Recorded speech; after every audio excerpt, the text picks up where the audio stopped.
么问题啊，没听清楚或什么的，都要积极发问。那不好意思问的话，就等下休息时间可以来问我。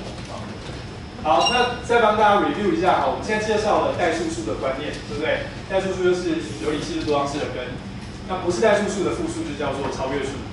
好，所以我们问第一个，代数数在加法、普通的加法跟乘法、复数的加法、乘法之下，是不是题？也就是我要去回答，代数数加代数数是不是代数数？然后代数数乘代数数，它是不是代数数？第二个问题是说，如果我现在拿一个多项式，它的系数都是代数数，那它的根我已经知道是复数了，那个复数会不会也是代数数？它会不会也是某个有理系数多项式的根？它本来只是代数数为系数的多项式的根，但会不会我可以另外找一个系数是有理数的多项式，把它带进去要等于1？第三个问题是说，真的是不相等吗？还是有可能相等吗？最后一个问题是说，给定特定的数字，比如说派，你可不可以判断它是不是代数数？好，那我们需要介绍一些概念。好，刚才那个问题清楚了，我们暂时先把它摆在一边。我们需要介绍一些概念，这些概念呢会牵涉到一些符号，但这个符号无非也是一些多项式。那等一下我们在讲的过程里面，你会看到很多文字的叙述，所以如果你的眼睛跟阅读速度没有办法跟上它的话，没有关系，我会在黑板上也做一些说明啊。不过如果你真的没跟上，又说明你也没听懂，第一个打断我，好不好？我会把它再讲得更仔细一些。好，我们引进一个概念叫对称多项式。先问大家一下，多项式知道吗？学过嘛？1年级就学过多项式，对不对？什么 x 自己乘好几次，然后乘别系数加起来，这样叫多项式。那有单变数的多项式，可不可以有2个变数的多项式啊？可以嘛？比如说 x 跟 y， 我可以拿 x 自己乘好几次啊 ，y 也乘好几次，然后再把这些人互相乘来乘去，然后再乘系数加在一起，这样就叫做2变数的多项式，可以吗？同样的道理，你可以有3变数的、4变数的、5变数的，好，无非就是把变数做一些乘跟加，然后乘系数，好，做一些操作，好。那什么叫做对称多项式呢？好，我们来介绍这个概念，好。现在我们假设有一个 n 变数的多项式，好，不要被这个符号吓到了，就想象有3变数，好 x y z， 好，然后它是把 x y z 乱乘乱加乘系数，好，加在一起。这个时候呢 ，n 变数的多项式，我们说它叫做一个对称的多项式。意思是说，如果你把1到 n 随便排列，重新排列，排列的结果还是一样。比方说有一个3变数多项式，变数是 x、y 跟 z。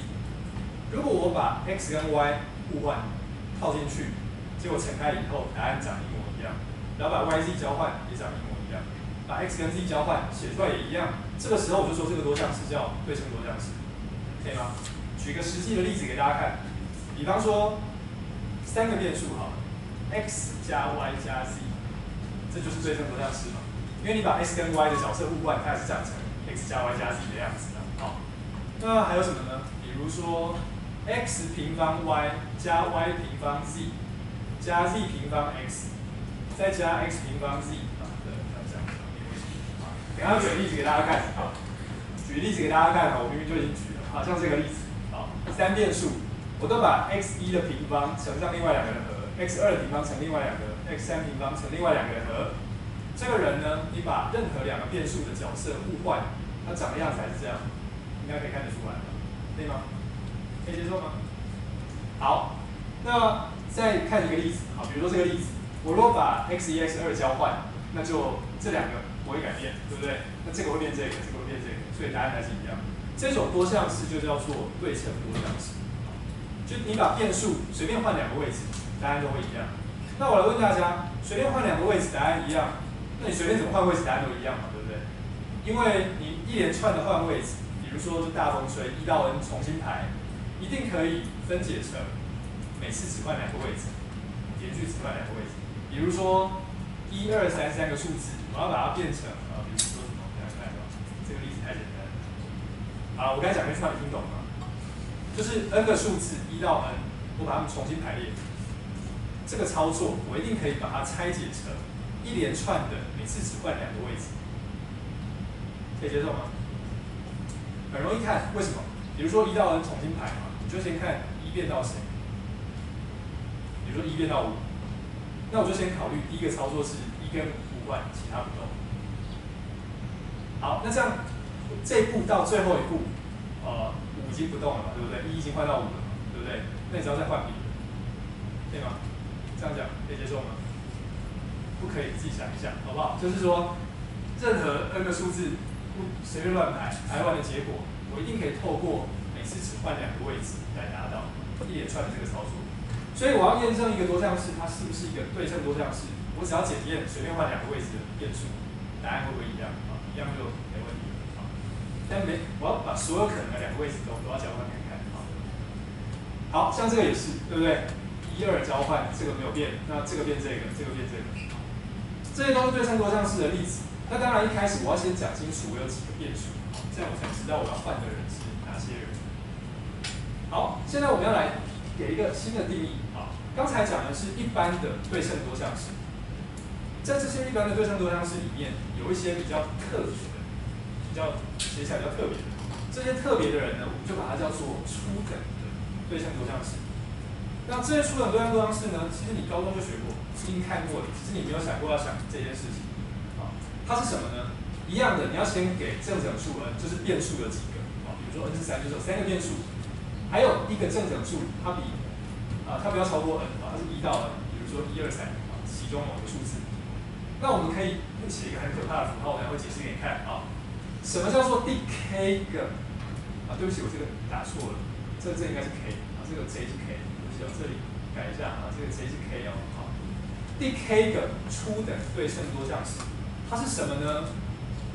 注意有几个变数 ，n 个变数，对不对？我有x1到 xn 有 n 个变数，n 个变数里面，比如说如果 k 是5好了，第5个初等对称多项式，它是怎么做出来的呢？它的做法就是把 x1到 xn 里面挑5个出来，乘在一起，然后把所有这样的东西加起来。可以吗？就这个符号不要太在意，这个符号的意思就是说 ，x1到 xn 里面，你挑 k 个出来。我这个写错，这是 n 啊，怎么有这么多错误？我把它写在黑板上，好不好？不好意思，这个南风我没有改到。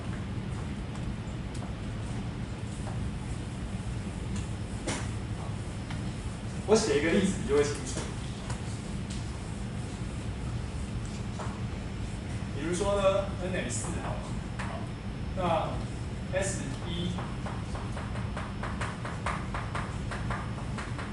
S1 就是这4个里面挑一个出来加起来，所以它就是 x1 加 x2 加 x3 加 x4。那 S2 呢，就是挑2个出来。请问你4个东西挑2个有几种挑法？6种，对不对？你们学过排列组就是 C4取2。所以它的答案是 x1 x2 加 x1 x3 加 x1 x4 再加 x2 x3 x2 x4 再加 x3 x4， 对吗？好，所以这个就是这样。那同样的道理 ，S3 呢，它就是任挑3个出来乘再加在一起，所以就是 x1 x2 x3 加上 x1 x2 x4 再加上 x2 x1 x3 x4 再加上 x2 x3 x4， 可以吗？就这样。那最后一个 S4 就是谁呢？就4个乘在一起，对不对？这样应该清楚了吧？好，就是你有 n 个变数，你就可以做出 n 个初等对称多项式。你的做法就是第 k 个是谁？这 n 个变数里面正挑 k 个出来乘，再把它们加在一起，好，就这样，可以吗？那只是我们数学上会喜欢把它写得啰里吧嗦的这样啊，也没有这样比较精简的啊，比那样写要简单一点。好，注意哦，这个地方是 n， 然后这个地方是 k， 好，我写错了。好，我们把这个家伙称作第 k 个 n 变数的初等对称多项式。好，所以先确定有几个变数，然后再确定要任挑 k 个出来乘再加起来，好，叫初等对称多项式。比如说，我这里写，我看为什么要写呢？我自己写出来，好，就在这里，好，1、2、3、4、4个，好，可以吗？就这样。好，所以这些人他比较特别，他就是你给了变数之后，我一定可以这样做，而且我知道他们是对称多项式。好，所以你随便换2个位置，那就某2项会可能某个项会不变，或是其他项会交换等等。好，现在呢，想一下，看看这些初等对称多项式跟你以前学过的什么东西有关？好，跟你以前学过的一个东西有关哦，叫做根与系数关系。有学过根与系数关系吗？有学过嘛？就是说有个多项式，假设它有3个根好 A、B、C， 那它的系数，常数项的系数就是 A、B、C， 可能有个正负号，对不对？3个就是负号。然后一次项的系数是 A、B 加 B、C 加 CA， 对不对？然后二次项的系数就是负的 A 加 B 加 C， 对吧？你有没有发现我刚才讲的那个 A、B、C、A、B 加 B、C 加 CA， 还有 A 加 B 加 C， 刚好是3变数的初等对称多项式，对吧？所以一般来说，假设我有一个多项式，它有 n 个根，这个 n 个根呢，我就把它叫做 x1 到 xn 好了。好，那这个多项式就是这些根乘起来，可能有一个系数好明显。好，你把这个东西乘开，整个展开，对 x 做降幂排列。好，展开之后，请问你常数项是谁？常数项就是负 x1 乘负 x2 乘到负 xn 嘛，对不对？因为你把这些括号展开的时候，就是每个括号里面要选一个人出来乘嘛。所以如果你每个括号都选常数，那就是负 x1 乘到负 xn 啊，那不就是负1的 n 次方乘上 x1 乘到 xn 吗？那就是 Sn 嘛，刚才写的 Sn。Sn 就是第 n 个初等对称多项式，对不对？第 n 个初等对称多项式是什么？就是把它们全部乘在一起。好，那一次项的系数呢？一次项的系数是大部分的括号都选 x， 只有一个括号要选负 xi， 对不对？所以一次项的系数是多少？就是负 xy， 对不起，我讲错了。一次项的系数是只有一个括号要选 x， 其他项要选负 xi， 所以它是什么？它是负1的 n 次方，然后你要任选 n 个里面任选 n 减1个出来乘那个 xi 出来乘，那任选 n 减1个出来乘，就刚好是第 n 减1个初等对称多项式嘛，对不对？所以 n 减这一次方的项x 你要有 n 减这一个，那表示其他的括号这个括号要选负 x 什么东西出来乘，所以会有一个负1的这一次方，然后把那这个东西乘在一起加起来，就刚好是第这一个初等对称多项式。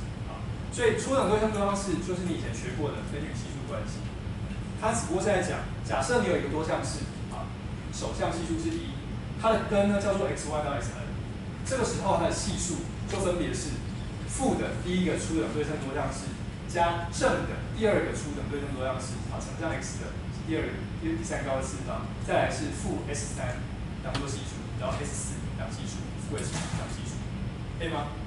这样可以接受吗？这件事情很重要等一下我会不断的使用所以请大家务必先记得。所以根与系数关系刚好就是这些初等对称多项式，这些系数就是根的初等对称多项式，再配一个正负号，只差一个正负号，可以吗？好，那我们要讲一个重要的定理，这个重要的定理叫做对称多项式的基本定理。他在说什么呢？他说，假设你有一个对称多项式，随便一个对称多项式，随便。我们假设它的系数是有理数或是整数好了，假设这是为了方便可以跟你改只要你了解这个道理的话，这个可以改成别的也没有关系我都可以把它写成这 n 个对称初等对称多项式的多项式，可以吗？这句话你听起来不知道我在讲什么我来解释一下。我们说了嘛，什么是一个多项式？多项式就是把变数拿来乱乘、乱加，再乘系数加起来，对不对？这句话的意思只不过是说，假设你有一个对称多项式，某一个不知道是哪一个，随便写了一个 f， 有 n 个变数，我知道它的变数随便换位置都不会改变答案。这个时候呢，我一定可以把它写成这 n 个初等对称多项式乱乘、乱加再乘系数的组合，就只这样而已，可以吗？假设你有一个多项式，它本来，换句话讲，让我换句话讲，假设我的多项式有3个变数 x、y、z， 请问你有3个变数的初等对称多项式有几个？初等对称多项式有3变数，3个嘛 ，s1、s2、s3 嘛。s1 就是 x 加 y 加 z，s2 是 xy 加 yz 加 zx，s3 是 xyz， 对不对？有这3个人。那我现在告诉你，我有某一个多项式叫做 f of x y z， 有3个变数，而且它换2个位置都不会改变答案。这这个时候呢，你可以证明这个多项式它一定可以写成刚才那个 S1、S2、S3互相乘来乘去，乱乘乱加，再配上一些系数，乘来乘面加起来。它不但只是 x、y、z 的多项式，它其实可以写成你把 S1、S2、S3 想成变数，你可以写成它们的多项式的表达，对吗？好，反过来应该是很清楚的，就是如果我拿 S1、S2、S3 自己随便乱乘乱加，再乘系数，做出来一个多项式 x、y、z 的多项式，它一定是对称多项式。为什么？因为它里面都是由 S1、S2、S3 做出来的组合嘛。那可这三个人本来就对称的啊，你把 x、y 的角色互换 ，y、z 的角色互换，都不会改变它们呢。所以这个问题是要回答反过来。假设我已经知道有一个多项式，我把变数的角色互换都不会改变，它可不可以写成刚才那些比较基本的多项式的组合？可以吗？有没有刚才这句话没听懂，或是这个叙述看着有任何一点不懂？现在立刻问我，快点，有没有？懂的举手。没关系，没懂不要举手。让我看一下，不要动哦，确认一下。没懂的不要举手。好，放下。好，再讲一次。好，给大家举个例子。比方说，其实我都已经要举了啊。好，比方说呢，这是一个对称多项式，对不对？有4个变数。这个时候有4个初等对称多项式，就是我们刚才写黑板上的4，可以吗？你会发现，它是不是可以写成这个的平方减掉2倍的这串东西？你就硬把它乘开嘛，平方对不对？平方什么意思？把这2个括号乘在一起，也就是2个括号里面要各挑一个东西出来乘嘛。但出来乘的时候会有2种可能，一种是你刚好拿到同一个 x， 比如说你拿到 x1 乘 x1， 那就出现这个；你也可能拿到 x2 乘 x2， 那就出现这个，对不对？有可能拿到 x3 乘 x3， 就出现这个，好，以此类推。可是也有可能发现什么？你拿到的是不一样的2个，对不对？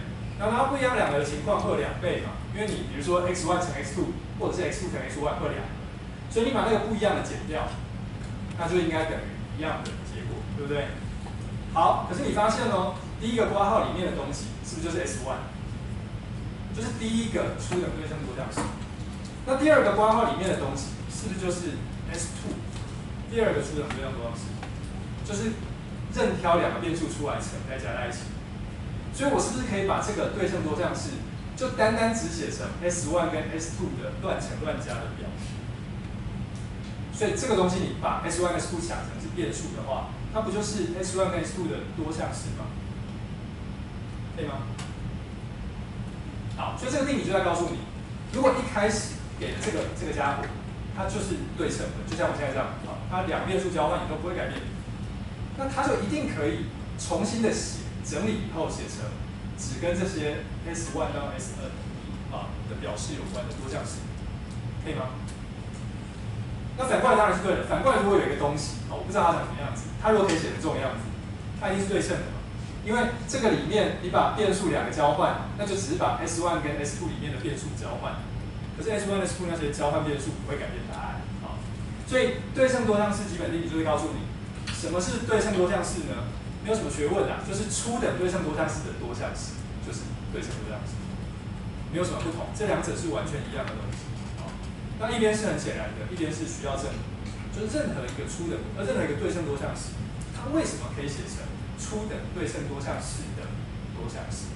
这件事情需要一点说明。那等一下我会来说明这件事，可以吗？但至少听懂这个意思了嘛？这个意思现在了解的举手，看一下，确认一下，真的有没有不了解的？好，放下，好，都了解。好。那现在呢，我们来说明为什么这个对称多项式的基本定理会成立。好，我们引进一个概念，好，这是一个数学的证明，所以大家需要有耐心，慢慢的来看，里面会有一些符号，让我们很有耐心的看这些符号。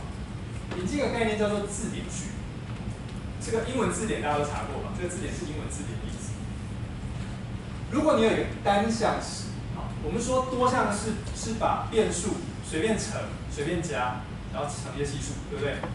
那什么叫单项式？单项式就是只用乘法，你把一些变数乘在一起，那可以有幂次。所以比如说 x1 的3次方 ，x2 的5次方，你把它全部乘在一起，这样叫做一个单项式，可以吗？我们要做的事情是，如果你有2个单项式，我要比较它们的顺序。那我们把单项式简写做这个样子，不然每次都写这么一长串有点啰嗦啊。所以这个人我就把它写成 x 的 a 次方，这个人我把它写成 x 的 b 次方。那其实你要心中想，这个 x 是代表有 n 个变数，这个 a 是代表有 n 个数字，可以吗？这个数字呢，这些幂次可以是0哦。比如说，如果是 x1 的0次方，那就表示它不出现，就这个乘积里面不要它的意思。好，我们现在给了2个单项式，就是给了2串数字的意思。我们想要说什么时候它的顺序比它的顺序要大，我们用一个弯弯的大于的符号来写啊。我们说它的比它大的意思是说，你可以找到某个正整数 k， 使得呢 aj 等于 bj 当 j 小于 k 的时候，但是 ak 是大于 bk 的。不要在意这个名字，好不好？我知道这个符号大家看起来会很累啊。为什么我要这样写？是因为你回家读的时候这样读比较简单。那我来解释它。它解释很简单，他说你要比较 A1 跟 B1 比较一不一样，一直比。如果一样，你就比 A2 跟 B2 一不一样，一直比到第一个不一样，比到他们2个数字，发现幂次第一个不一样的，看谁比较大，比较大的就说它比较大，可以吗？那举个例子给大家看，像这2个单项式，好，这2个单项式，你就比较它们的顺序嘛，你就看 x1 的幂次，它是4，它是3，对不对？所以它比较大，所以我就说这个人字典顺序比他要大。那像这2个人呢，我就开始比 x1， 发现 x1 它是3次，它也是3次，那我就开始比 x2，x2 它是5次，它是5次，就开始比 x3，x3 是0次，好，我看 x4 2个都是0次，我看 x5。它是7次，它是4次，它比较大，所以我就说它的字典顺序比它的大，可以吗？所以2个单项式，我说它们的字典顺序的大小就是这样比的。那为什么叫字典顺序？因为这跟你查字典是一样的嘛。你2个英文字的顺序是怎么比的？先看第一个字母一不一样嘛，如果一样就比第2个字母嘛，比到第一个发现不一样的字母的位置，看看谁的字母比较大，就在比较后面嘛，对不对？所以这为什么要字典顺序是这样？这个例子大家看清楚了吗？反正不要太在意哦。2个单项式，我就可以比大小。大小的比法就是开始比第一个变数的次方一不一样，第2个变数次方一不一样，比到发现第一次不一样的时候，看谁比较大。比较大的那个人，我就说他的字典顺序比另外一个人大，可以吗 ？OK， 可以吗？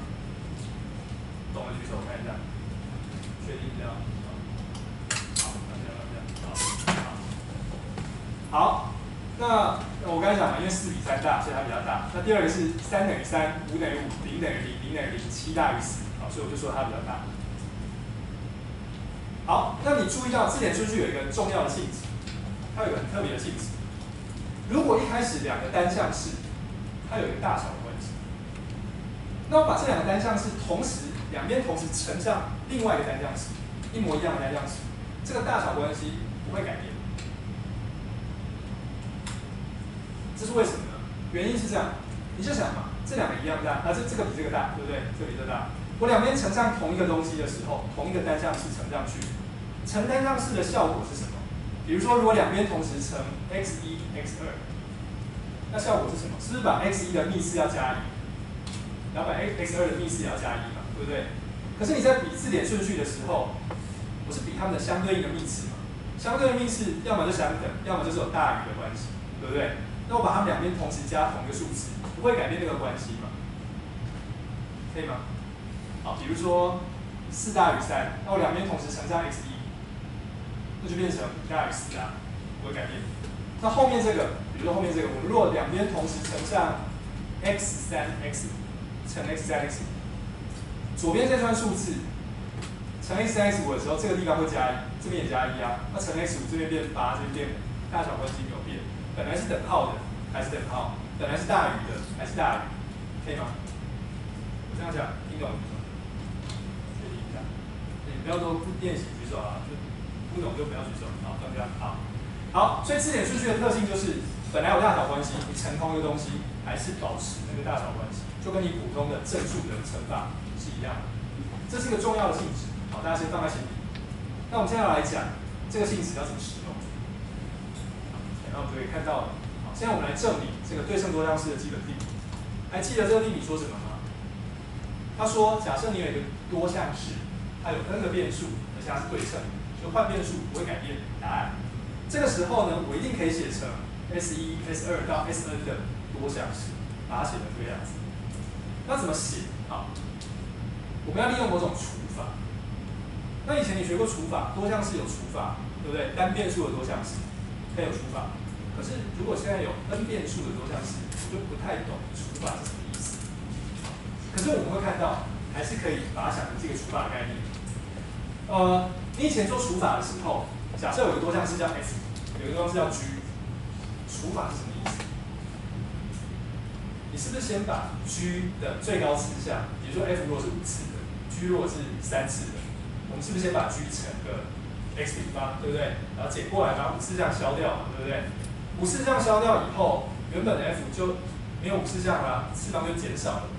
次方减少，我们就重复一样的动作，就把次方不断的下降，下降到不能再下降为止，就除完了嘛，对不对？好，所以除法重点是说你要把这个每个项之间的次数做一个比大小的关系，有顺序。那单变数的时候很容易比，就是看它的幂次，比较大的就比较大，比较小就比较小。可是多变数的时候呢，就没有办法单纯的看次方来比大小，因为它有 x1 的某个次方 ，x2 的某个次方。等一下你会看到，我们会利用字典顺序来做这个比大小的替代物。好，假设现在有一个多项式，好，它的系数假设是有理数或整数不重要，好，是一个对称多项式。那我们考虑它的单项式里面，因为这个人他可以写成好多个项加在一起嘛，所以每个项都是一个单项式，对不对？那每个单项式，我可以看它的字典顺序谁大谁小，因为任何两个单项式都可以比字典顺序的大小。任何两个英文字在字典里面都有顺序嘛，不会站在同一个位置，对不对？所以我把它的字典顺序里面最高的、最大的那个人写出来，假装是这个，假装就是长这个样子。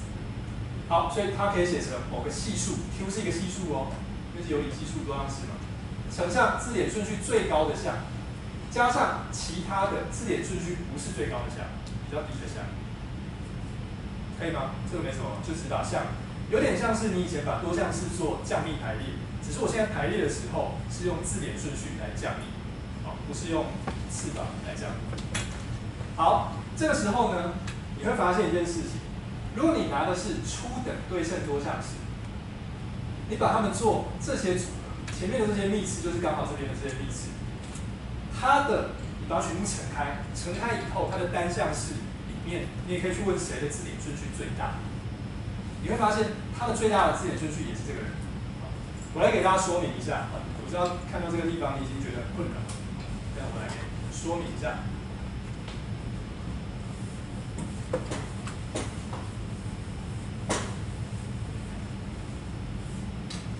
好，我们现在假设呢，假设一开始的 f， 它就是有4个变数 x1、x2、x3、x4。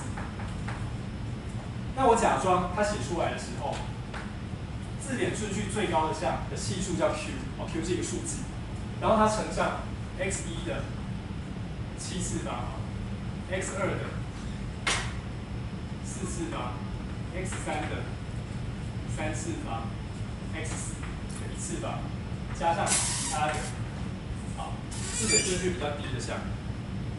那你会注意到一件事，第一个会注意到的事情是，你有没有发现我这里写的7、4、3、1是越来越小？不要散了，比如说这样，随便这样写。你有没有发现这个字典顺序排列出来之后，我这个地方故意写数字是由大到小？你觉得字典顺序最高的项是不是一定要满足这个特性？就是它的次方要由大到小？答案是是。为什么？因为如果不这样的话，好，比如说如果它的最高次项不是这个，它最高次项可能长这样，比如说随便乱写哦，4，对不对？4 x3 的7 x4 的2，好，有没有可能这个人是最高次？字典顺序最高的项？不可能，因为如果有它，它是一个对称多项式，对不对？如果它的展开里面有这个项，那它就要有这个项，因为换变数的时候答案要一样，所以如果有这个项，你换变数以后，有一个换法就是把 x1 跟 x3 交换，就变成这个，对不对？所以有它就要有它。那可是明显的，它的字典顺序会比它大，所以这个人绝对不会是最大的。最大的，因为你比较的时候是从 x1 开始比，从 x 的幂次开始比，所以呢，这个次方里面最大那个人一定要给 x1才行，不然的话，你一定可以制造另外一个项，它的字典顺序比它还要大，可以吗？所以这是第一个观察。第一个观察就是字典顺序呢比大小的时候，啊，它的这个最高四项，我这里没写啊 ，A1 一定要大于等于 A2，一定要大于等于 A3，啊，大于等于 A4，它会自然发生这个现象。如果它是一个对称多项式。因为如果不是的话，我总是可以把它换成让它是，那你就知道不可能不是嘛，好，可以吗？好，所以你特别注意到这个地方，B 有，这个叫 A1、A2、A3、A4，那 B 有 A1 大于等于 A2 大于等于 A3 大于等于 A4，好，一定会有这件事情发生，可以吗？最高值，啊，这个字典顺序最高的项。好，那我们要做的事情是什么？我们想要用初等对称多项式来当除式，来除这个对称多项式，因为我希望这个人可以写成他们的组合嘛，所以我要出的多项式来除他们。那你就观察到一件事，这个人他是不是可以写成x？ 你看每一个项都有2次哦，所以我可以写成 x1、x2、x3、x4的平方，对不对？可以写这样，提出平方来。那提出平方以后呢，前面就剩下522，522又可以提出2，所以可以提出 x1、x2、x3的平方。好，这样剩下什么？300，好，所以剩下 x1的3次方。我是不是可以故意把它写成这个样子？比如说每一项都有2，那我就先提一个2出来，那 x4就不见了。好，剩下的每个人剩下522，又还有一个2，我就再提个2出来。好，这个时候x2、x3都不见了，只剩下 x1的3次，对不对？你有没有发现我现在写的这些东西，它刚好就是这个人就是 A4，那这个人就是 A3减 A4，那中间其实还有一个是 B 啦，啊，这个就是 x1 x2的0次，0就是 A2减 A3。然后这是 x1的3次，这个是 A1减 A2， 你有发现是这样？好，所以他告诉你说，这种东西呢，这种项，我总是可以故意把它写成 x1的几次方乘上 x1、x2的几次方乘 x1、x2、x3的几次方乘上 x1、x2、x3、x4的几次方，对不对？我总是可以故意把它这样写，好，可以吗？好，这样写的好处是什么？这样写的好处是你注意到这个人，他不就是 S4 吗 ？S4 4个变数就是把4个变数乘在一起嘛，对不对？那这个人呢？这个人跟什么好像比较有关系 ？S3 是什么 ？S3 是任挑3个出来乘，对不对？所以它是最高项 S3的最高项，对不对 ？S3 是什么呢？任挑3个出来乘，它的字典顺序里面最高的是谁？就是 x1、x2、x3嘛，因为其他的是 x1、x2、x4、x1、x2，然后我想想看，对，没错，x1、x2、x4，然后再来是 x2、x3、x4、x1、x3、x4等等的。你要比较字典顺序的大小，是不是从第一个开始比，第二个开始比，第三个开始比？每个幂次都是1嘛，那你当然那1要摆在最前面的时候才会字典顺序最大的。好，所以它是 S3的最高项，字典顺序最高项。那这个人呢是 S2的最高项，对不对？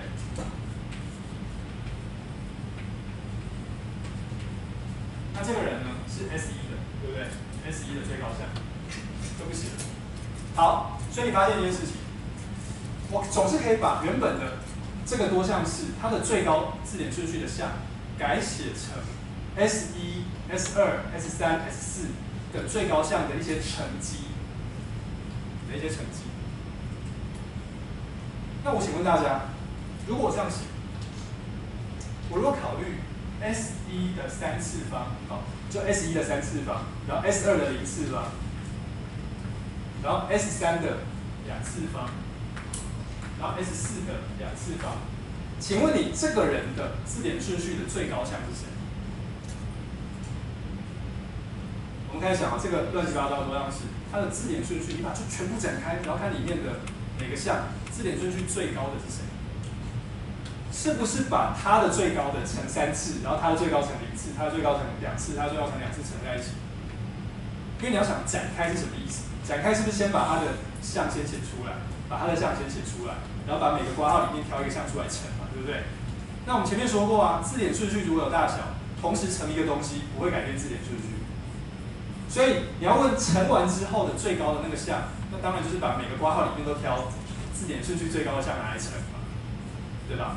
好，所以它的字典顺序最高的项就是它咯，那3次就是它的3次，它的字典顺序它，那它的字典顺序它，所以这个人的字典顺序最高的项就是这个人，可以吗？就是他。好，所以一般的来说。这就是我们刚才写的嘛？为什么会写出这个人？就是我刚才写的 S1 的几次 ，S2 的几次，他的字典顺序里面最高的项跟他的这个人长得是一样，同样，我故意可以写成这个样子。那既然可以写成这样，换就是我解释给你看的那样啊。所以我知道一件事情，我把 F 减掉这个多项式的 Q 倍 ，Q 是一个数字，我把它减掉以后，这个最高字典顺序的项是不是被消掉？因为它有 Qx 的 a 次方。那后面这一段最高字典顺序的项也是 xa 次方，同时乘一个 q 就变 q 的 xa 次方，减掉以后，这个项不就消掉了吗？这两个人的这个项就消掉了。减完之后呢，请问你这个人，他是不是一个对称多项式 ？F 是哦 ，F 是一个对称多项式 ，F 里面的变数交换的时候不会改变答案。那 S 是不是对称多项式？是，所以 S 里面的变数怎么交换也不会改变答案。那他们两个相减，当然变数交换的时候不会改变答案嘛。两个对称多项式拿来加减都不会改变顺序，以后都还是一样，对不对？所以我现在写出来这个新的东西，这个减完的这个东西，它仍旧是一个对称多项式哦。可是你有没有发现，新的这个东西，请问你它的项，它那些单项式里面的字典顺序，是不是比原本小的？因为原本它的最高项是这个人，它的最高项是这个人。故意减掉之后，最高项就被减掉了，所以次方就下降了，对不对？这个次方下降的意思就是说，它的字典顺序最高的项会比这个还要小，字典顺序比较小，可以吗？这样可以接受吗？好，懂的举手，确认一下。好，不懂就不要举，好吧？我要确认是真的懂。好，所以你看它的字典顺序是不是下降了，对不对？那我就重复这个动作嘛，因为它还是一个对称多项式，我就把它当做 F， 再做刚才这个操作，再做一次。那字典顺序又下降，一直下降。请问你字典顺序可以无限制的下降吗？不可以嘛，因为你字典总有第一个字嘛，对不对？你下降到第一个字就因为前面没字了，下降到不能再下降，就得到一个常数，可以吗？所以呢，你每次都是减掉一个 S 的乘积哦，然后乘一个数字哦，减到最后。每次都减一个这种东西，减到最后变常数。那请问你 F 是不是这些 S 的多项式？是嘛？就再把它加回来就好了，对不对 ？F 减掉一个这种东西，会得到某个东西，那个东西又再减一个这种东西，字典顺序就下降，减到某一次之后变常数。那 F 是不是可以反过来把这些东西加回去？所以它就是一些 S 的乘积，再乘一些系数的组合，对不对？可以吗？这样可以吗？好，而且在这个过程里面，你还发现一件事。原本的系数在 Q， 对不对？所以我减的时候也是乘同一个 Q 嘛。所以如果我的 Q 是整数，那我减的时候也是乘一个整数。Q 如果是个有理数，我减的时候也是乘一个有理数。所以呢，一开始的 F 如果是一个有理数系数多项式，那我写成 S 的多项式的时候，我用的系数也是有理数。如果一开始是整系数多项式，那我写成 S 的多项式的时候，我用的系数也是整数，可以吗？好，所以这是一个要注意的小的重点，可以吗？所以我已经证完这个定理了，好，而且它的字典顺序还是比较低，好，所以就会有些步可以把它做完，这样可以吗？好。好，这是一个实作方法，就是说，如果你真的拿到一个对称多项式，你可以写一个电脑程式，叫它这样把它写成 S1、S2 到 Sn 的多项式。你的方法就是先把字典顺序最高的项找出来，然后把它分解成那些东西的乘积，然后找到相对应的 S 的乘积，然后把它减掉，把系数乘上去减掉，字典顺序就下降了，然后多项式就开始，这个电脑程式就开始就再跑一次这个回圈啊，就再下降，一直降到不能再降为止就做完了。那其实这个定理呢，有另外一个证明的方式，就是它不会出现这个实际的做法。你有另外一个方法可以看它。不过我们现在比较想要用这个实际的做法讲给大家看。好，那我们刚才讲的是对称多项式，对称多项式是不是把变数交换以后答案不会改变，叫对称多项式？我们也可以考虑一种多项式，叫做分批的对称多项式。举个例子来说，如果我有一个5个变数的多项式。那我们说它分批对称，意思是，例如你固定 u 跟 v 的时候，它对 x、y、z 是对称的。就是如果你把 x、y、z 3个人随便换位置，答案不会变。然后呢，这个时候呢，我们就可以把它表示成它跟它还有 u、v 的多项式。你就做跟刚才一模一样的事情，因为它对 x、y、z 是对称的，所以我就把刚才的操作全部再重新做一次。我就把所有它的项、它的单项里面对 x、y、z 来看的字典顺序的最大的那个人找出来，然后用刚才的做法把那个对称多项式写出来以后，乘上一些有 u 跟 v 的东西，把它减掉。那减掉之后呢，它就可以被写成这3个人跟 u 跟 v 的多项式，可以吗？那如果你学习更多的意思，就是说你把 u 跟 v 当做常数的意思。你把 u 跟 v 就当做数字，所以它对 x、y、z 是对称的，我是不是可以写成它们3个的多项式？可是这个时候 u、v 要想的是系数的一部分，所以系数里面有一些 u 跟 v。那如果呢，这个你就再走一次刚才的证明，然后把它看一次。这句话应该可以听懂吧？就是我们刚才考虑的是没有 u 跟 v，我现在只是告诉你，一开始我的多项式如果还有多的变数，可是我的对称是只有对其中某一些变数是对称的。那我就可以只对这几个变数来做刚才的证明，做完的结果会得到一些它们的对称多项式的多项式，可是系数里面会牵涉到其他的变数，可以吗？就是这样的。那你产生的系数仍旧是 u 跟 v 的多项式。如果说你不但对 x、y、z 是对称，你对 u、v 这两个人是对称，也就是说你换 u 跟换 v， 答案会一样，做出来结果会一样。那么你还是可以把它也写成 u 跟 v 的对称多项式。的初等对称多项式的写法，所以它可以被进一步的写成这2个初等对称多项式跟这3个初等对称多项式的多项式，对吗？就你第一步是先把它写成它跟它的多项式组合，可是系数里面是有 u 跟 v 的多项式。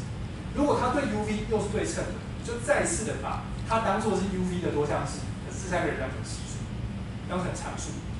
然后你是再跑它的证明，就可以再把它写成 S1 跟 S2 的多项式。所以总的来说，它可以被写成这5个人的一些乘啊、加的组合，这样可以接受吗？可以吗？没听懂的时候，有听懂的，有了吗？有举手，看一下。好，这个地方没听懂的话，等一下下个来问我，好不好？好，所以我讲的是分2批对称哦，比如说对 x、y、z。对称对 u、v 对称，我就可以写成分2批的初等对称多项式的多项式，而且系数是在一样的范围。本来是有理系数或整系数，我现在也可以用有理数或整系数。好，现在我们来讲回答第一个问题，代数数是一个题。代数数大家还证明是什么吗？还记得是什么吗？什么代数数？整系数公式的根。好，现在我们来问，在这里面，假设我有2个代数数，好，我们要说的是，我想同时证明加法跟乘法。好，这2个代数数加跟乘做完都是代数数，我要证明这件事情。证明是一模一样的，所以我只做其中一个。那我就用星号来代表加法或乘法其中一个，好不好？等一下看到星号，你就想成是加法，全部都是加法，或全部都是乘法。好，我的目标是这样，我要证明如果有2个代数数，阿尔法跟贝塔都是代数数，那阿尔法星号贝塔也是代数数，这个星号是加或乘，我要证明这件事情。那我要怎么证呢？一开始，因为它们是代数数的关系，代数数是什么意思？就是你可以找到有理系数多项式，这两个人有理系数多项式哦，它们的根分别是阿尔法跟贝塔，可以吗？这是定义嘛，对不对？代数数的定义。那我等一下要做的事情是，我要去找一个有理系数多项式，使得它是它的根。我的目的最后要做到这件事情啊，怎么做呢？我们不妨假设 f 跟 g 的首项系数是1啦，因为反正你要有理系数多项式嘛，所以首项如果不是1，它是一个有理数啊，就把它除掉就好了。好，还是会满足这个条件。好，所以我们暂时假设 f 跟 g 的首项系数是1，这是为了方便，可以吗？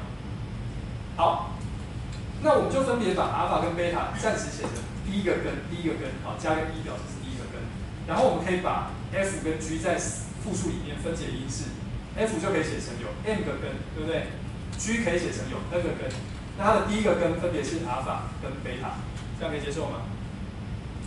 我这都还没有做任何事情，这只是说因为它们两个是代数数啦，所以我可以找到两个有理系数多项式。那假设首项系数是1，那我把它完全分解，之后，这个根就是阿尔法，这个根就是贝塔，可是还有一些其他的根哦，有其他的根，可以吗？那重点是乘开以后，全部乘开以后，系数是有理数。可以吗？一开始我的 f 跟 g 有理系数，所以这些阿尔法虽然是某一些乱七八糟的复数，可是当我乘开的时候，系数是有理数，这件事情要记在这里，可以吗？好，接下来我要怎么做？我们的目标是要找到一个以阿尔法星号贝塔为根的多项式，对不对？所以怎么做呢？我们就把所有长这种样子的东西乘在一起。如果这里有 m 个，这里有 n 个，请问这种样子的东西有几个？假设这里有5个，这里有10个，50个嘛，对不对？你挑前面随便挑一个阿尔法 i， 后面随便挑一个贝塔 j， 全部有 m 乘 n 个，这么多，对不对？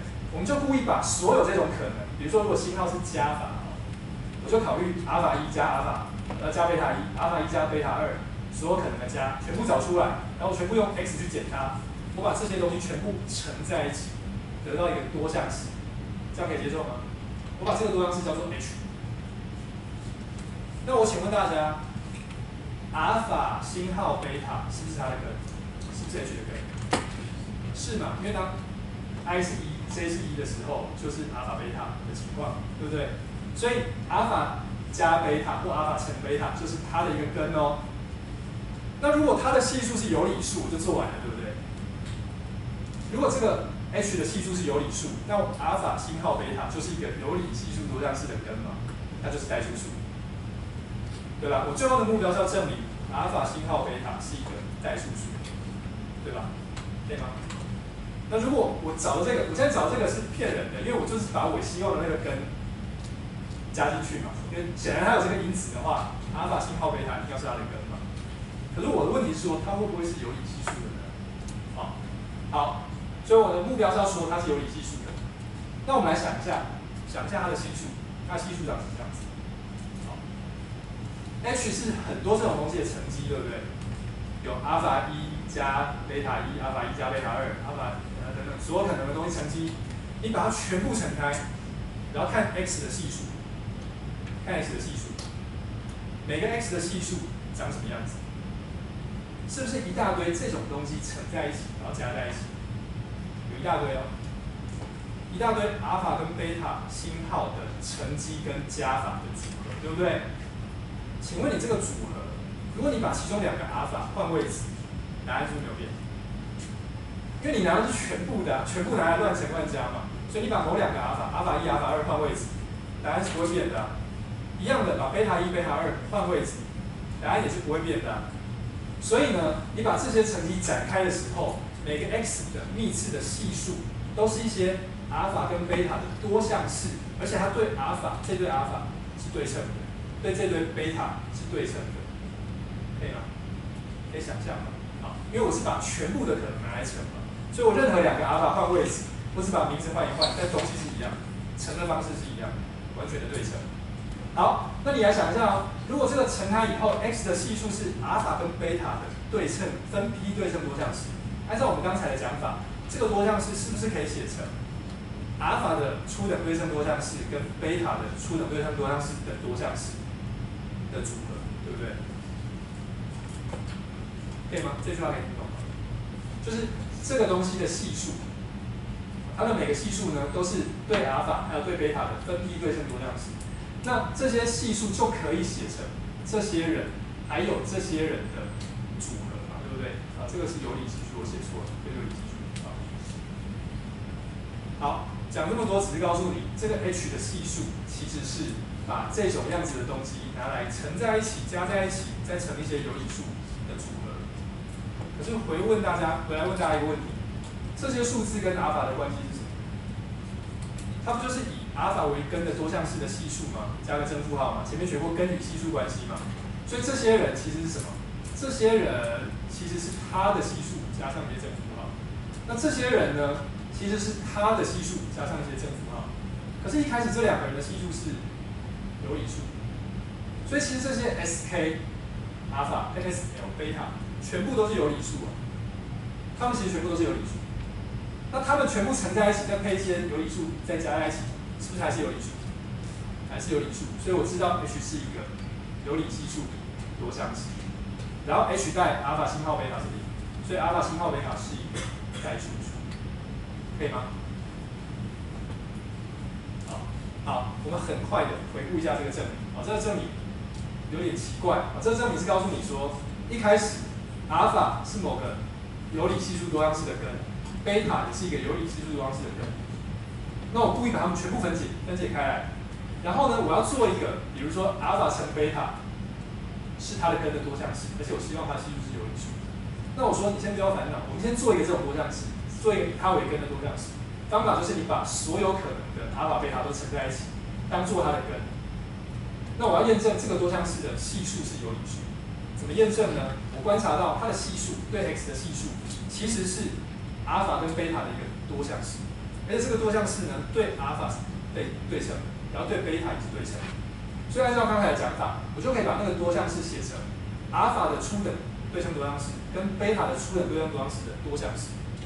而且一开始这个乘开的时候，系数阿尔法贝塔的系数前是要整数嘛，因为你看这个如果是阿尔法乘贝塔，前面这个负一是整数啊，所以你全部展开的时候只有整系数。那所以它那些系数被写成它们的组合的时候，还是只要整系数就好了。好，那可是它们呢，分别是什么？它跟它分别是它的系数加正负号，跟它的系数加正负号，但它们两个的系数都是有理数，所以所有这些 s 都是有理数。那它们的整系数组合还是一个有理数嘛，所以它的系数都是有理数。所以阿尔法星号贝塔是一个有理系数多项式的根，可以吗？这样就证明了两个代数数拿来加跟乘都还是代数数。好，所以你看它的证明过程有点怪。我们刚才用到这个，你会觉得说，对称多项式基本定理为什么要讲这种东西呢？你把一个对称多项式写成那些初等的对称多项式的多项式，有什么好处呢？这是一个用法。因为你发现只要那些初等对称多项式的系数，在这个地方都是标在有理数里面，那它们的整系数多项式都还是有理数。所以它的用法有点出问题，对不对？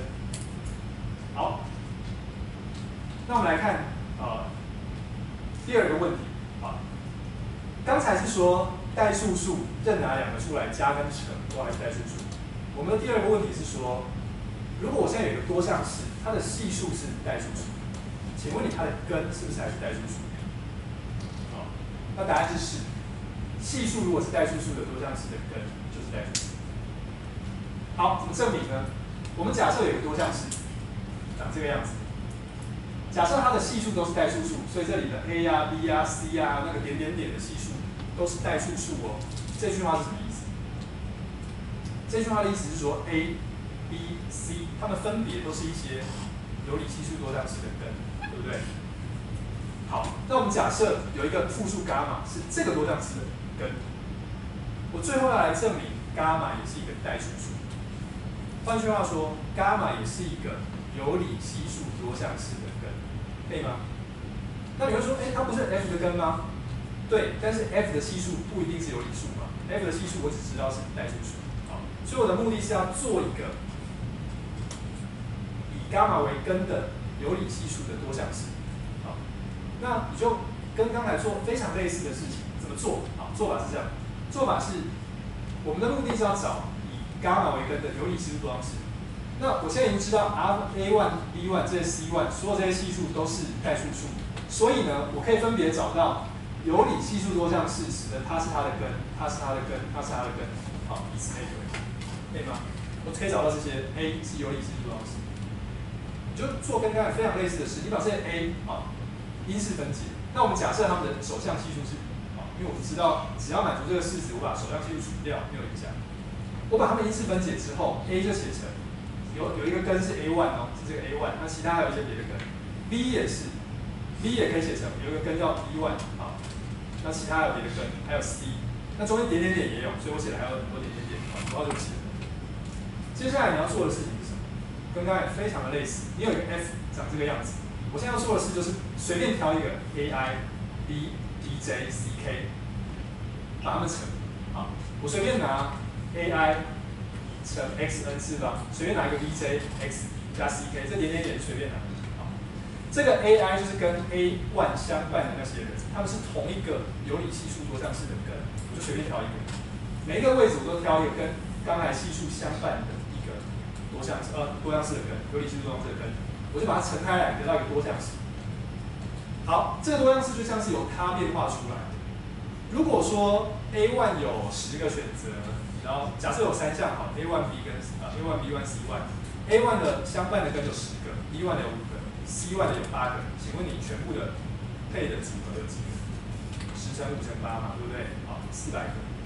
好，所以全部有400个啊，或者这么多个，这种多项式，每一个人他的系数都不一定是有理数，但都是代数数，因为他们每个人都是那个大 A、大 B、大 C 那些有理系数多项式的根。我现在做一个很奇怪的动作，就是把它们全部乘在一起。我们把所有这种东西，这些多项式都乘在一起。不但有原本的 f， 我还把其他的相伴这些人全部乘在一起，其中有一个是 f， 啊，还有其他人乘在一起，得到一个新的次数超大的多项式。请问你这个多项式有没有以伽马为根的？伽马是不是 f 的一个根？对。那我把 f 跟其他人乘在一起，伽马带进去，还是要这平方？就是乘在一起，所以这个次数超大的多项式 G， 伽马是它的一个根。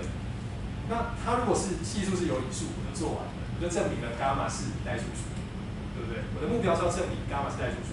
好，那答案是是。好，可是你发现你把这些东西全部乘在一起的时候，它对 x 的系数是什么？是不是一些 A、B、C 这些东西的多项式？而且你换 A 的位置，这个答案不会变啊。换 B 的位置不会变，换 C 的位置不会变嘛？因为我是把所有可能的都乘在一起，所以我乘开来的系数呢，它就对 A 啊、对 B 啊、对 C 啊这些人是分批对称的多项式，对不对？就用的是跟刚刚一样的 trick， 它可以写成 A 的初等对称多项式，跟 B 的初等对称多项式，还有 C 的，还有点点点初等对称多项式的多项式，而且是整系数。可是什么是 A 的初等对称多项式呢？就是大 A 的系数嘛。那大 A 是有理系数多项式，所以那些 A 的初等对称多项式也是个有理数 ，B 的呢也是个有理数 ，C 的也是有理数。所以你是把一大堆有理数的拿出来乱乘乱加，再乘一些整系数加起来，还是一个有理数。所以最后这些，这个回自己看好不好？啊，这个 G 呢，这个多项式是一个有理系数多项式，然后伽马是它的根，所以伽马是个代数数。所以我们的出发点是，伽马是某个系数是代数数的多项式的根，可是我最后证明了，其实它也是一个整系数多项式的根。所以只要是系数是代数数的多项式的根，都会是代数数。所以代数数是一个体，而且是代数统一，就像复数那样，可以吗？好，不好意思，我今天可能要再超出个10分钟，10分钟内一定可以结束啊，因为还有一个问题没有回答，那个问题比较容易整，我把它回答。到目前为止。大家有没有什么想要问的问题？我们刚才证明的事情是什么？这个代数数是一个体，代数数拿来加跟乘都还是代数数，而且我们还证明了以代数数为系数的多项式的根也还是代数数，它都还是一个整系数多项式的根。好，第三个问题是什么呢？我们刚刚一开始第三个问题是说，是不是真的有超越数？就是会不会代数数就是复数全体？那我们要说，一定会有超越数。如果我们以后证明了派是超越数，那当然就回答这个问题。但是我们今天想要用一个不一样的看法来回答这个问题，就是是不是有超越数？这里有一些练习啊，这个练习我很快的讲一下啊，大家自己回去把它看一看啊。事实上，所有的可使数都是代数数，你可以证明。然后呢，过程是因为每一步都是用可使点、可使线、可使圆做出来的东西。那你可以去做数学归纳法，对，你要做出这个数字的步数来做数学归纳法，可以证明刚才讲的这件事啊，可使数都是代数数。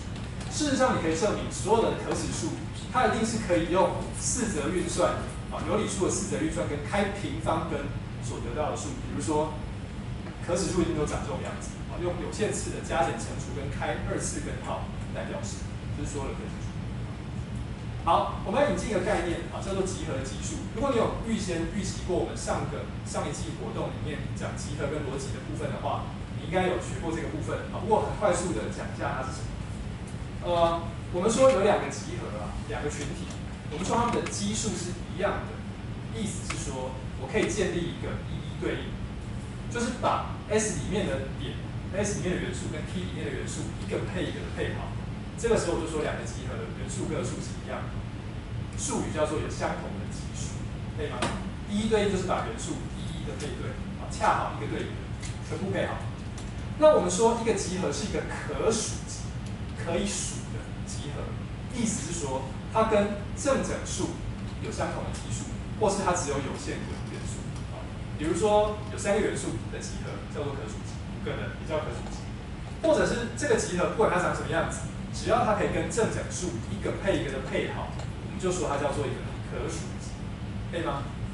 那你可以看得出来为什么叫可数？因为只要它可以跟正整数配好，它里面的元素就可以编号，可以编1号、2号、3号、4号，所以可以编号的这个集合，这种集合就叫做一个可数集啊。所以要么它只有有限个编号，要么就是可以用正整数来编号，就叫可数集。举例来说，有限集、可数集、正整数自己可以编号嘛？整数可不可以用跟正整数对应呢？可以。比如说，你可以先算0、1、-1、2、-2、3、-3，你可以用这个顺序来编号。好，所以正整数也是，偶数也可以。好，你就把2当做第一个，4当第二个，然后2、-2、4、-4这样子跳着算。好，那还有什么呢？有理数是不是可数集？有理数是可数集，为什么？你可以怎么数它？可以怎么编号呢？我们可以先编正有理数，好不好？如果我正有理数会编号，那我负有理数我也可以编号啊。那我就跳着算，正和负的跳着算也可以。所以我只要会编正有理数就可以了。那正有理数怎么编呢？你就想什么是正的有理数，就是几分之几嘛，对不对？你就先写1/1、2/1、3/1、4/1、1/2、2/2、2/3、4/2，不要这样写。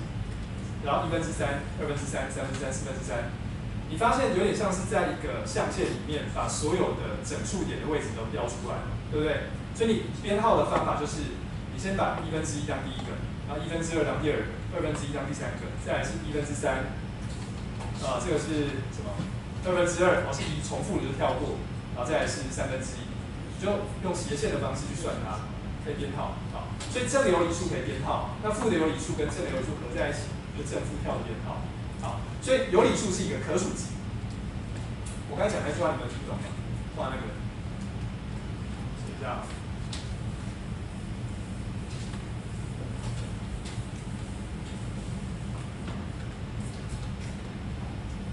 好，1/1，好，就1/2、3/1、4/1，然后这个是1/2、2/2、3/2。再来是1/3、2/3、3/3、4/3，好，点点点。这下面也还有点点点，好，这个是所有的正有理数有重复，比如说这两个都是相等，对不对？还有很多别的重复，比如说4/2就是1/2，啊，有很多重复的。但是呢，我要怎么编号呢？我就把它当第1号，这个人是1号，然后这个人是第2号，然后再来第3号，然后再来这个是第4号。好，然后再来这个重复了就不看，然后这个是第5号，好，然后后再来这是第6号，然后就斜着这条线这样算，这是第7号、第8、第9，然后再来算它，然后就用斜线这样算，然后只要遇到重复的我就跳过，可以吗？所以这样一来，我就可以把所有的正有理数都编号，对不对？好，所以正有理数是一个可数集。那负有理数跟0配在一起，你还是可以嘛？就0先算，然后正有理数已经编号有第1个、第2个、第3个，你就先看它第1个，然后负的第1个，正的第2个，负的第2个。好，后来我刚才解释了，来，我们来看代数数是不是可数集？代数数可以编号吗？好，代数数是什么？还记得吗？是不是整系数多项式的根的全体，对不对？好，我们来问一个问题哦，整数我知道是可以编号的，对吧？那请问你所有的整系数多项式可不可以编号？可不可以对应到整数？怎么对？你要开始编嘛，对不对？你开始想，那我先问简单一点问题：一次多项式，一次整系数多项式可不可以编号？可以嘛？因为一次多项式是有一次项跟常数项，对不对？你要给2个整数，那我整数已经编号了，就像刚才这样，第一个整数可以有1、2、3、4、5、6等等，第二个整数有1、2、3、4、5、6嘛，对不对？所以我要给2个整数的话，我可以编号。这个我刚才讲这句话有没有懂？整系数多项式一次的可以编号，这句话你懂吗？因为它就相当于是看平面上的所有的格子点，整数坐标点，平面上的，所以我可以怎么算？我可以从0，然后螺旋状的这样子一直往外转出去都可以，或是把每个象限分别编号完再跳算。那2次整系数多项式，这相当于是要给3个整数嘛，对不对？所以给3个整数这种组合，是不是可以编号的？可以。留给大家当做一个练习，这很简单哦。就像刚才平面的一样，因为你平面的已经可以编号了嘛，你3个就可以想成是平面的再多一个整数，所以这边可以编号，这边可以编号，那你有个方法可以去重新算，它的编号怎么算？所以换句话说，任何一个次方以内的整系数多项式都可以编号哦。那请问你可以编号的东西，比如说一次整系数多项式，我已经编号第1号多项式、第2号多项式、第3号多项式，2次的也可以编第1号、第2号、第3号，3次也可以编第1号、第2号、第3号。那请问你所有的整系数多项式可不可以编号？可以吗？我就先看1次的第1号，然后1次的第2号，再来看2次的第1号，然后再来看1次的第3号，2次的第2号，3次的第1号，就跟刚才这个方法一样，斜着算。所以你可以把所有的整系数多项式编号。我可以编第1号整系数多项式是谁，第2号是谁，第3号是谁，全部编完，全部的整系数多项式都被我算到。再来看它的根，对不对？因为它的根就是代数数嘛，所以第1号多项式一定会有若干个根，对不对？第2号多项式也会有若干个根，第3号多项式也有若干个根，都是有限个根。那请问这些根可不可以编号？可以嘛？我就先把第1个人的根算完，再算第2个人的根，再算完，再算第3个人的根，再算完，我就可以算到第N个人的根，看他是第几号，看第几个被我算到的。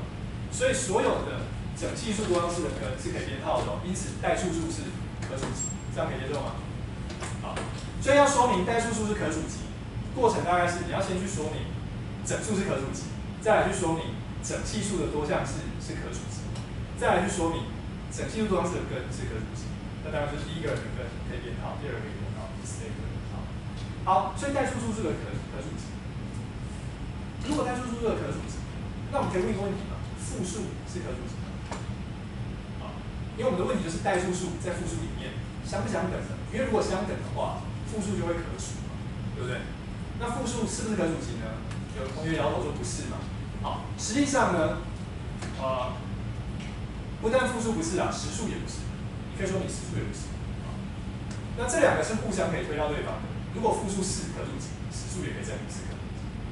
如果你复数会编号，那实数是一部分嘛，所以你要怎么编实数，就看它本来的编号嘛。那它可能间隔会大一点，你把它缩开，就间隔变小。实数如果是可数的，那复数也是可数，对不对？因为复数就是2个实数决定的，有实部跟虚部。所以如果实部可以编号，虚部可以编号，就用刚才的方法就可以把复数编号。所以我们要说的是实数不是可数集。如果我可以说明实数不是可数集，那复数就不可以编号，它就不会是代数数嘛，因为代数数是可以编号的，对不对？好，所以呢，我要来说为什么实数不可以编号哦。好，那换个讲法，实数跟0、1区间，其实基数是一样多的。这个符号应该看得懂吧？就是大于0小于1的实数全体，一个开线段。这个线段跟实数，其实它里面的点可以完完全全的配在一起，一个配一个配在一起。怎么配呢？举个例子给大家看，这是实数线，我们在实数线上故意画一个半圆，然后把半圆的直径连起来。这个直径我们就想象成是这个线段，好吗？这个是0，这个是1，啊，然后这个线段长度是1，不包含端点。我现在要做一个操作，把这个线段上的每个点刚刚好跟实数线上的每个点一个配一个的对在一起，好，所以怎么对呢？这样对，下面如果有一个蓝色的点，我就先把它垂直的画到半圆上面，这是第一步。第二步，我把半圆的圆心找出来。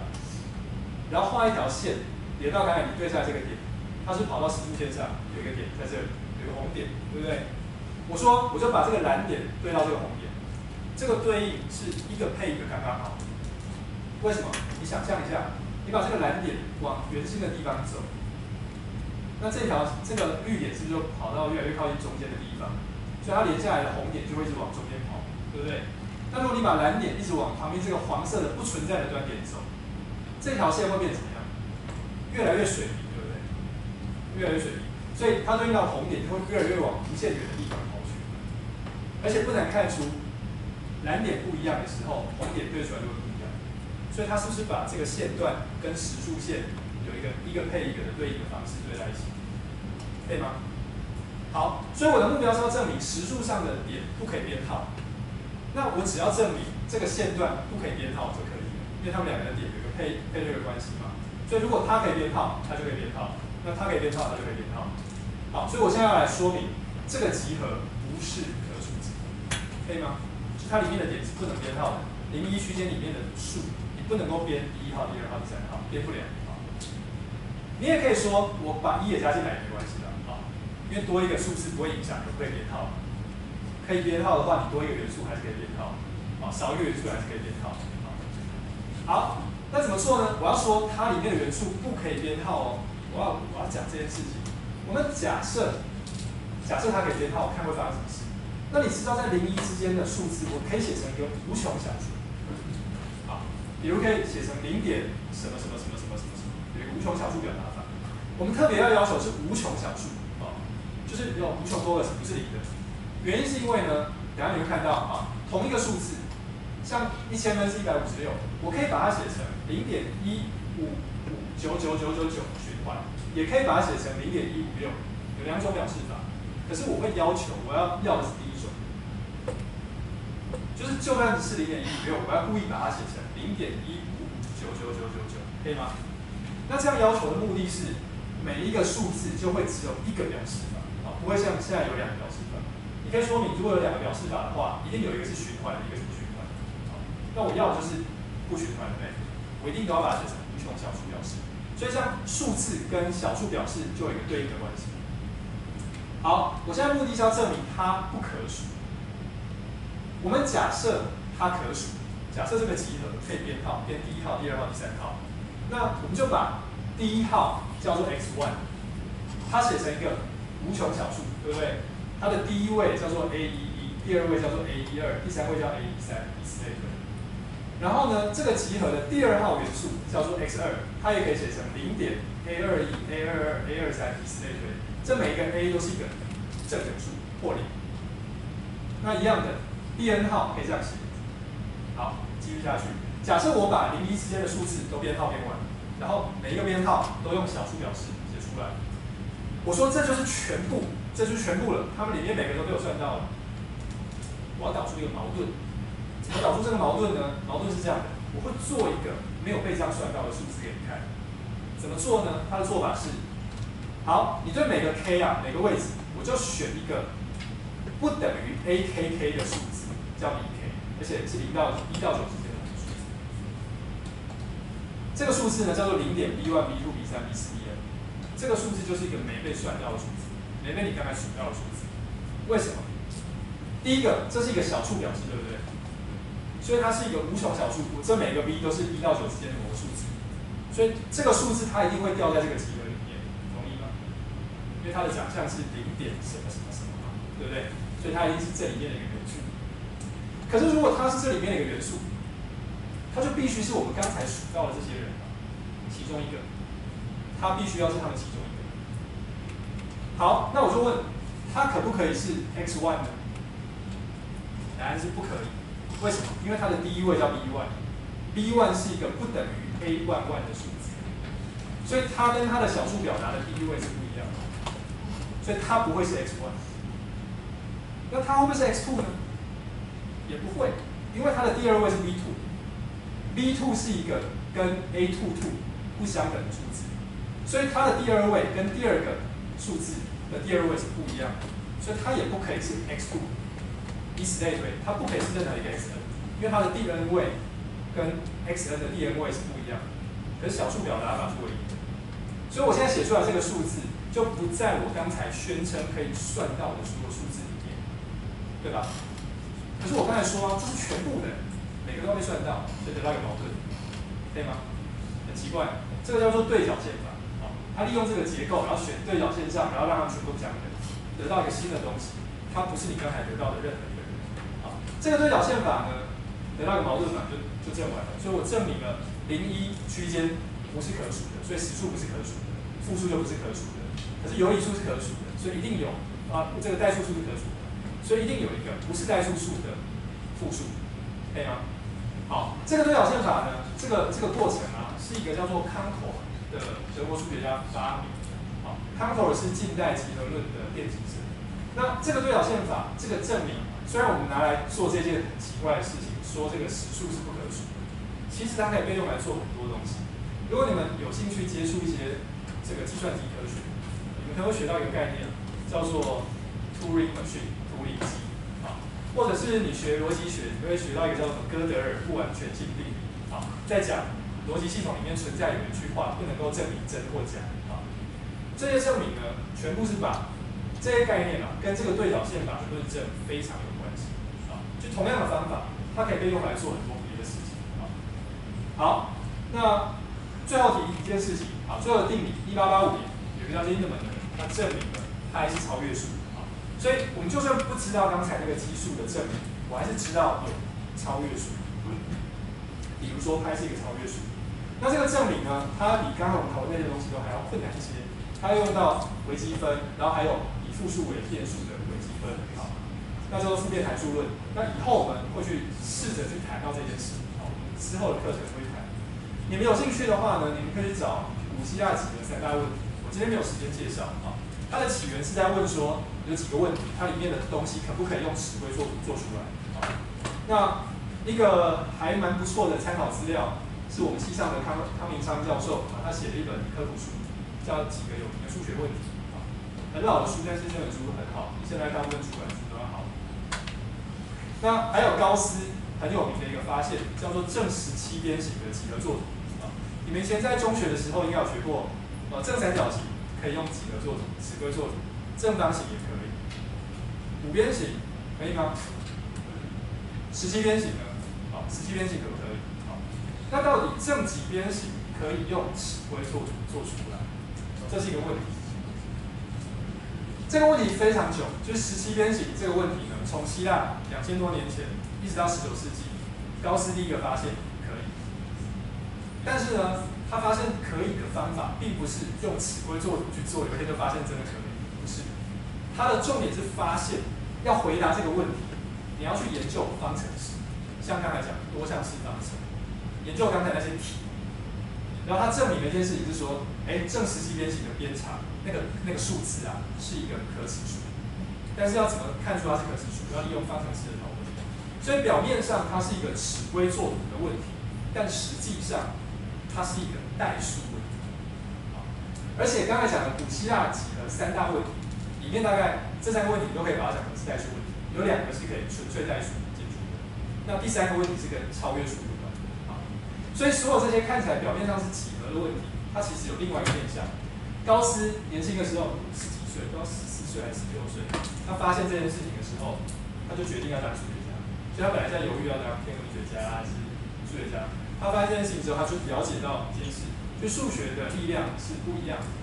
它是透过抽象的思考回答某些你不知道怎么回答的问题，而且它产生出来的工具，往往也可以在你意想不到的地方有很多的作用。那我们新一季的数学潜水题会去谈论这些内容啊，今天只是一个导论，我们之后会慢慢的来讲微积分啊、面函数论，会暂时离开这个主题。好，我们今天先讲到这个地方，好，谢谢大家。